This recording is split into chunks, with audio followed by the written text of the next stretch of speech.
ముగ్గురు హీరోయిన్లు అవసరమే లేదు. ప్రభాస్ని నిజంగా ఏదో కరువులో ఉన్నట్టు చూపించామనిపించింది నాకైతే మాత్రం. సో ఆ ముగ్గురు హీరోయిన్స్ అవసరం లేదు. ఇక అమ్మాయిల గురించి మాట్లాడితే మళ్ళీ మహిళా సంఘాలు వస్తాయి నాకు చెప్పినట్టు. బట్ యా అంతే, గ్లామర్ కోసమే కొంచెం కుర్రకారు కోసం చూపించుకోవడానికి పెట్టుకున్నాడు హీరోయిన్లని. అంతకుమించి హీరోయిన్లతో పని లేదు అక్కడ. అండ్ ఇంకా స్టోరీ వైజ్కి వస్తే ఆయన మైండ్లో ఒక స్టోరీ అనుకున్నాడు, చూపిద్దాం అనుకున్నాడు. కానీ ఆయన హిప్నటిజం చేసి చూపిద్దాం అనుకునే లోపు మేము హిప్నటైజ్ అయ్యామో ఆయన హిప్నటైజ్ అయ్యి సినిమా చేసాడో నాకైతే అర్థం కావట్లేదు. మొత్తానికి హిప్నటైజ్ అయితే అయిపోయాం. సినిమా మాత్రం అన్న మీరు వెళ్ళక్కర్లేదు సినిమా అని నేను చెప్తున్నా కదా. సంక్రాంతి సినిమాలు ఇంకా ముందున్నాయి. మన బాస్ సినిమా వస్తుంది, అనగనగా ఒక రాజు వస్తుంది, రవితేజ్ అన్న వస్తున్నాడు. అన్ని సినిమాలు చూద్దాము. కాకపోతే ఈ సినిమాతో రాజా సాబ్ రెబెల్ సాబ్ ప్రభాస్తో మాత్రం సంక్రాంతి పండుగ మొదలవ్వలేదు. అసలు ఈ సంక్రాంతికి రెబెల్ సాబ్ రిలీజ్ కాలేదు. మేము సాయిబాబా ప్రవచనాలకి వెళ్ళాం అంతే. ప్రభాస్ ఫ్యాన్స్ కాదన్నా, స్పిరిట్ కాదన్నా. రాజాసాబ్ 2 కోసం వెయిట్ చేస్తారన్నా. ఏరా రాజాసాబ్ 2 కోసం వెయిట్ చేస్తారన్నా, స్పిరిట్ కాదు. మారుతి తీస్తాడు, స్పిరిట్ కంటే ముందు వచ్చేస్తుంది. అర్థం కాలేదు. ఇమాజినేషన్ లేకపోతే రియాలిటీయో సినిమా చూసి వచ్చిన వాళ్ళే చెప్పాలన్నా. ఎందుకంటే మేము హిప్నటైజ్ అయిపోయాం బేసిక్గా. ఆ హిప్నటిజం నుంచి ఇంకా బయటికి రాలేకపోతున్నాం. కానీ ఫ్యాన్స్ మాత్రం నిజంగా రాజాసాబ్ 2 కోసం వెయిట్ చేస్తారన్న, ఇదైతే నిజం. నేనైతే మళ్ళీ వద్దాం అనుకుంటా. మధ్యలో హిప్నటైజ్ అయ్యి కాసేపు చూడలే, వేరే మూవీలోకి వెళ్ళిపోయి ఫస్ట్ హాఫ్ హిప్నటైజ్ అయిపోయా. మావాడు ఎంత బాగా హిప్నటైజ్ అయ్యాడంటే ఫస్ట్ హాఫ్ లో గుర్రు పెట్టి పడుకున్నాడు.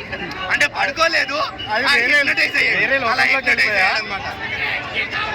ప్రభాస్ని ఫైన్ ఓకే. అంటే ఇంతకు ముందు కనుక చూసుకుంటే, ఇంతకు ముందు మూవీస్తో కంపేర్ చేస్తే మాత్రం ప్రభాస్ కొంచెం నీట్గా ఉన్నాడు, చూడడానికి బాగున్నాడు, స్క్రీన్ ప్రెజెన్స్ బాగుంది. బేసిక్గా సలార్లో కొంచెం రగడ్ లుక్ ఉంది కదా, బట్ ఇందులో ఆ నోటోరియస్ లుక్ అండ్ ఆ డూప్ కనిపించిండు కొన్ని యాక్షన్ సీక్వెన్సెస్లో. తర్వాత డ్యాన్స్ దగ్గర కానీ డూప్ నీట్గా కనిపించాడు.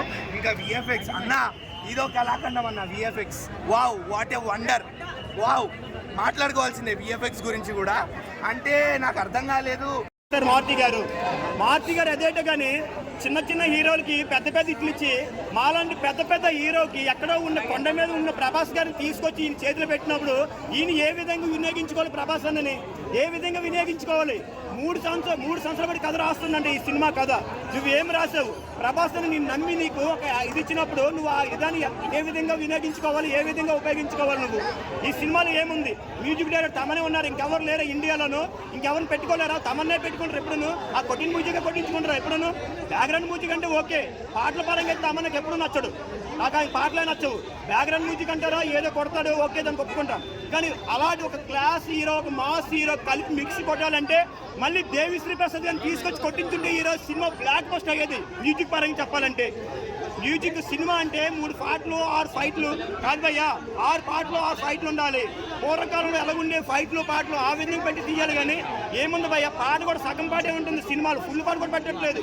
అంత పెద్ద స్టోరీ రాసుకొని లాంగ్గా చూపించుకొని థియేటర్లో కూర్చున్న బదులు కన్నా మంచిగా ఒక 4 పాటలు రాసుకోండి, ఒక 3 ఫైట్లు పెట్టుకోండి, ఒక ఫ్యామిలీ స్టోరీ రాసుకోండి, సినిమా తీయండి, అందరూ చూస్తాము. ఏంటి సినిమా ఎంత ప్రభాస్ అని ఎంత బాగా వినియోగించుకోవాలి. వర్షం సినిమా ఎలాగుంటుంది, ఛత్రపతి ఎలాగుంటుంది, ఈశ్వర్ సినిమా ఎలాగుంటుంది, బాహుబలి ఎలాగుంటుంది, కలికి ఎలాగుంటుంది. ఈ సినిమాలన్నీ పెట్టుకొని నువ్వు సినిమా కథ ఎలా రాసుకోవాలి, దాన్ని మించి రాసుకోవాలి. నువ్వు ఒక చిన్న డైరెక్టర్ నీకు అవకాశం ఇచ్చిందంటే నువ్వు ఎలా ఉపయోగించుకోవాలి ప్రభాస్ అని? ప్రభాస్ అని ఒక్కటే అన్న, ఈసారి నువ్వు ఎవ్వరికి ఛాన్సులు ఇవ్వవుతావు. నువ్వు పెద్ద డైరెక్టర్కి ఛాన్స్ ఇచ్చుకో. వాళ్ళతో సినిమాకి చిన్న వాళ్ళకి అవకాశం ఇచ్చి నువ్వు బ్యాడ్ అయిపోతున్నావు తప్ప ఏమి లేదన్నా. ఈ సినిమా మారుతి గారికి అవకాశం ఇచ్చావు ఓకే, మారుతి గారికి అవకాశం ఇస్తే ఆ అవకాశాన్ని వినియోగించుకోలేకపోయినా మారుతి గారు, అంతేనన్నా. సినిమా మాత్రం